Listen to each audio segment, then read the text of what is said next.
Hi guys, that's Gianpaolo Lorusso speaking for a new edition of the top PPC News-Parade of the third week of April 2026.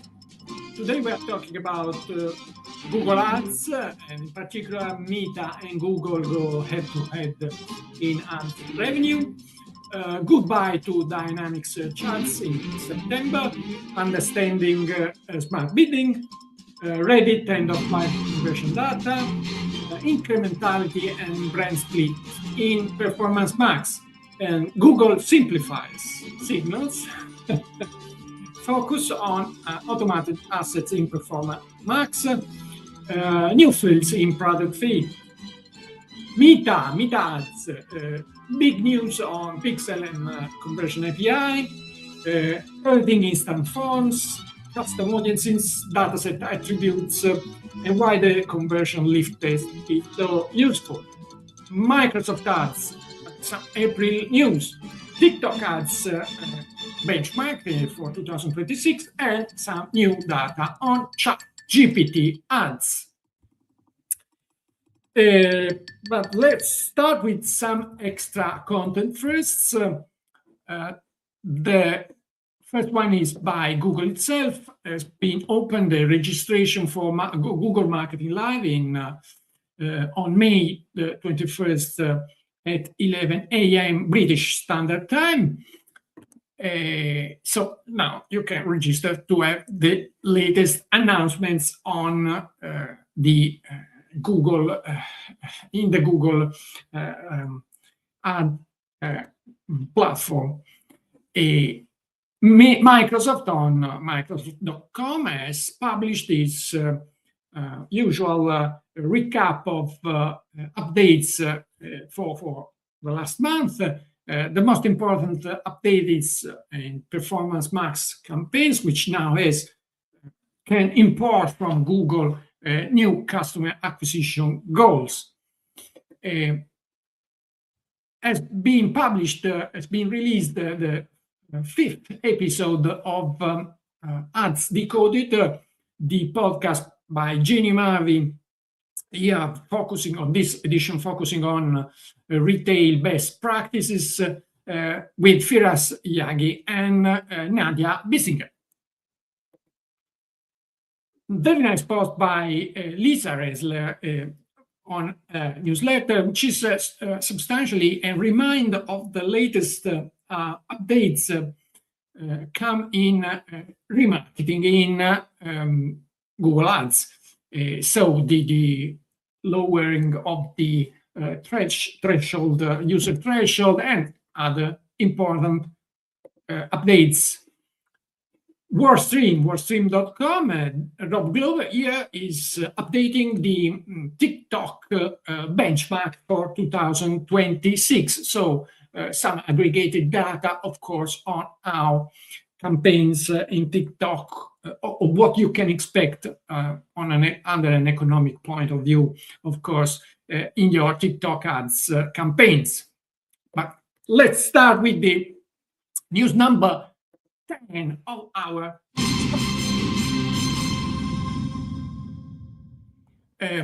news highlighted by Anna Kopacova on ppcnewsfeed.com, and she is reporting that some new attributes have been released by Google in the product feed regarding delivery for loyal customers and video, and with a link to Emmanuel Schloss's video explaining in depth the news. News number 9. Very nice post by Ahmed Chabra on the Reddit detour, she's calling, which starts PPC signals. What is she saying? She's saying that if you use external platform like Reddit, but also AI Overview and AI Mode or ChatGPT or other AI platform, the signals you are giving to your campaign to Google are distorted because, of course, the original query is masked, and so you need to give Google some first-party data or offline conversion to bring these original queries to the algo. News number 8. Mateusz Kalicinski is complaining with Google matching random images on his customers' campaign. So it's better to give a look to automatically generated assets in your campaign, especially PMax. News number 7. Ashley Fletcher is sharing some data, new data on ChatGPT ads observed by Athena, which is a intelligence platform, search, but not only search intelligence platform. And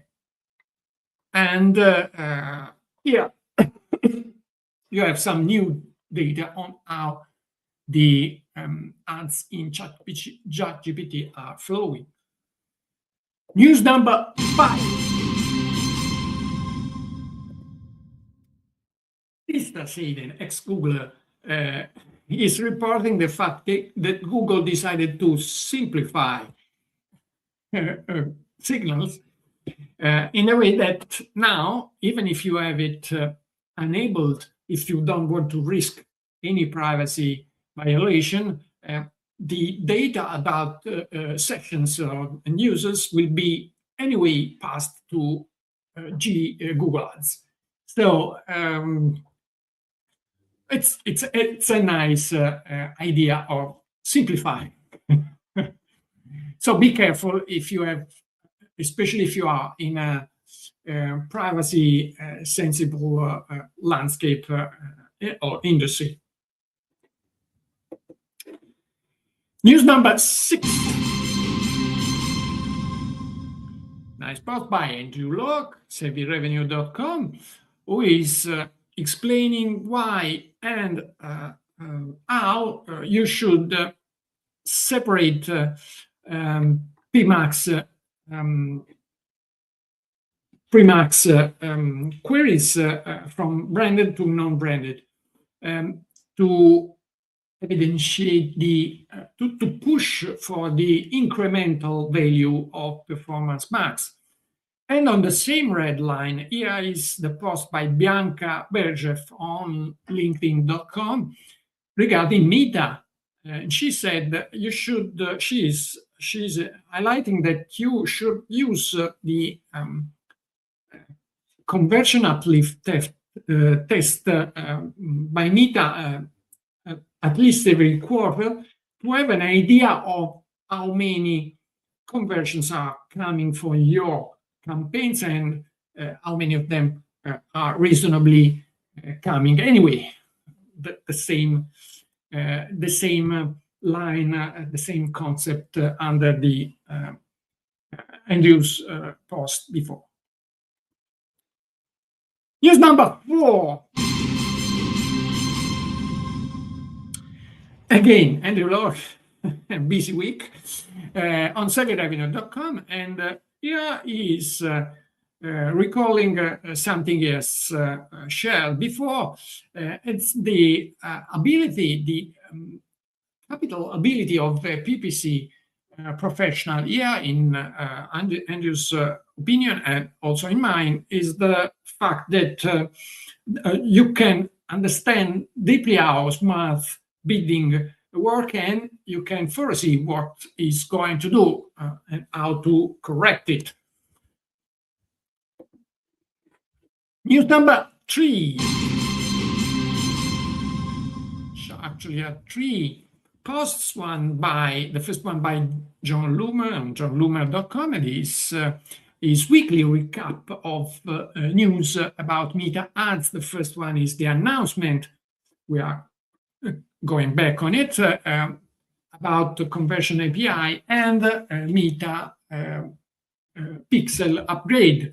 And then some other updates like custom audience labels and other dataset attributes and other minor updates.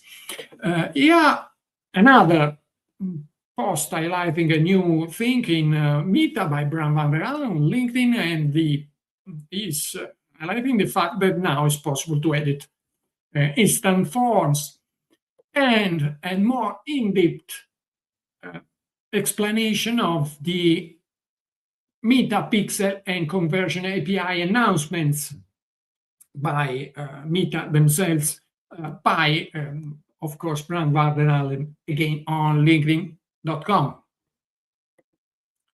News number 2. Dynamic search ads are going to disappear among us in our campaigns in September. They're going to be automatically switched to AI Max campaigns. There's not a new thing for us knowing more or less how Google moves in the platform. And yeah, a very nice post by Ahmed Chabra on ppc.live explaining how to prepare to this shift and eventually doing the manual manual switch before September. But the news number 1 of this is has been published by Anwar Degbola, recapping an ad-week post, and it's a provisional data by eMarketer telling that probably in 2026 Meta ads will count more than Google ads, and they are covering more or less 25% of online advertising market, global online advertising market.